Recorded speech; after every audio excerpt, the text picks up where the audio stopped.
And we begin with breaking news on Denver 7 News at 7 o'clock on Local 3. Denver-based Frontier Airlines will be taking over Spirit Airlines. They'll combine to form the nation's fifth largest airline. Frontier employs about 2,000 people in the metro. The deal will be finalized in the second half of the year. In a few hours, we're expecting some Douglas County students to walk out of class in protest of the superintendent's firing on Friday. That prompted an uproar. The teachers union says members could quit, and there's an effort to recall some school board members. But not everyone is against the move. Why they say this is the change they voted for. And homeless services will be in focus today. Aurora's mayor will try once again to introduce a camping ban in that city.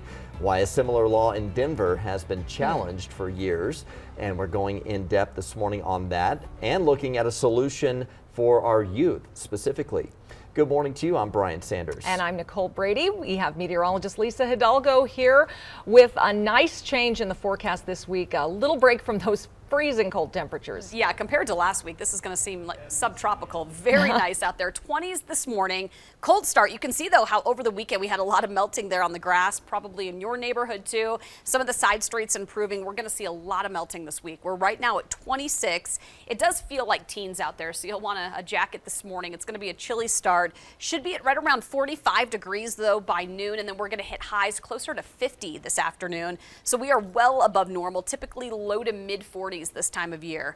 Denver, Highlands Ranch, Littleton, all right around 50. Boulder, you're looking at a high of about 48, and it'll be upper 20s to low 30s in the mountains. Really very pleasant. Now, there is a slight chance with the weak cold front that we could see a little light snow in the mountains on Wednesday. We may see a little of that roll east over the I-25 corridor late Wednesday night.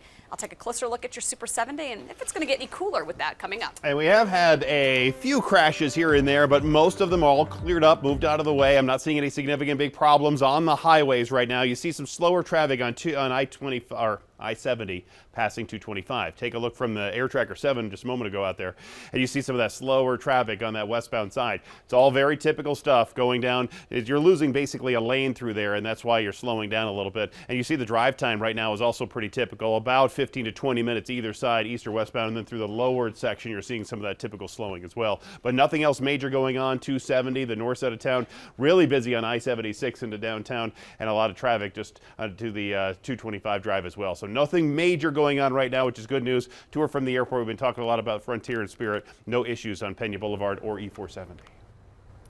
Well, students in Douglas County will take a stand today after school board members voted to fire Superintendent Corey Wise. Denver 7's Colette Bordelon joins us from Highlands Ranch. And Colette, there's a walkout plan there this afternoon. Yeah, that's right. We watched as teachers walked out last week. Today, it's supposed to be students walking out just after 1 here at Crest Hill Middle School. You can see some parents already dropping off their kids for the day. Now, the school district is divided over the firing of Superintendent Corey Wise. He'd been with the district for more than 2 decades, but in his current position as superintendent for just under a year. The school board has 4 newly elected members who hold the conservative majority after the other members claimed the new ones were trying to secretly force out Wise. On Friday in a rare school board meeting, the group split along party lines voted to fire the now former superintendent. The district is looking for a permanent replacement. Many are frustrated with the decision, saying Wise clearly cares about the students and teachers, but there are others who support the move to fire Wise, starting a petition online to show the 4 new members they back their decision. But this is about feeling like we wanted change. We wanted these 4 candidates, and we want our voices heard. And when the actions of the past several days have happened, it feels like my vote is being taken away. That would be my biggest hope, is that this no longer becomes an us versus them or a new versus old. Instead, it's how can we come together and remember why we're all here. You just heard from a parent and teacher on either side of the issue. A student from Crest Hill Middle, who's been making signs for the walkout this afternoon, says the school board has gotten too political, stemming from debates on things like masks. All I know is that I want my education, and I'm very disappointed with the recent actions that have been taken. It's kind of disappointing here that we're not focusing on our education, and that's the thing that matters to me the most. In a rare move, more than 50 former and current school board directors wrote a letter. They span across the entire state of Colorado. That letter showing their support for former Superintendent Wise. Their biggest concern was the way his firing was handled. Live in Highlands Ranch, Colette Bordelon, Denver 7. All right, thank you, Colette. Well, the president of the teachers union there, Douglas County Federation, warns a high percentage of staff might leave now because of the board's decision to fire Superintendent Wise. The union president says there's already a statewide and nationwide shortage of educators, and it won't bode well for Douglas County schools. Meanwhile, a lawsuit was filed against the 4 new members of the Douglas County School Board Friday, accusing them of violating open meeting laws with discussions leading up to Wise's termination. During Friday's board meeting, the 4 members said they had never met privately as a group. Take a look at your screen here. Right now, Aurora police need help finding this man. They believe he's responsible for a deadly shooting at a church. Denver 7's Christian Lopez joins us live, and Christian, police say the suspect knew one of the victims in Friday night's shooting. Yeah, they say he had a relationship with one of the victims, but when we pressed them on that, they didn't tell us which one or how he knew them. The shooting happened at a church service Friday evening at Iglesia Faro de Luz Church. There were at least 20 people inside the church when this happened. A 36-year-old woman died at the scene and 2 pastors were injured. They're ages 42 and 40. They were rushed to the hospital, but police say they'll be okay. Now, this church is in a business park, and word of what happened quickly spread over this weekend. I feel bad because you don't want that to happen to anyone. Sometimes we're here working in this area until late, and these kind of stuff, events happening here, it makes you worry, you know what I mean?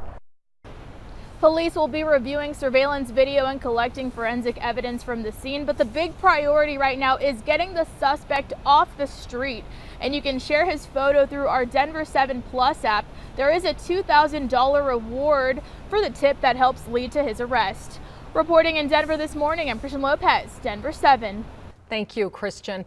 The topic of homelessness will be back in the spotlight at tonight's Aurora City Council meeting. Mayor Mike Kaufman plans to introduce a camping ban.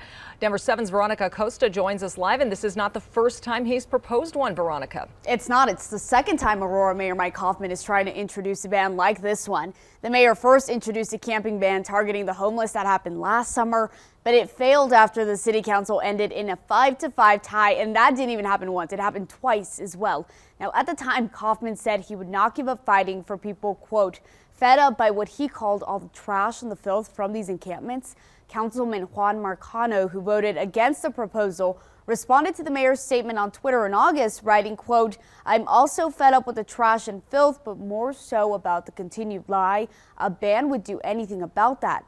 Kaufman says his new proposal requires the city manager to come up with a designated area or areas with a shelter option.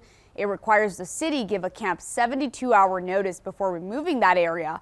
The agenda for tonight's meeting shows the mayor's proposals coming up after multiple discussions with Aurora's homeless program manager, so something to keep in mind there. In studio, I'm Veronica Acosta, Denver 7.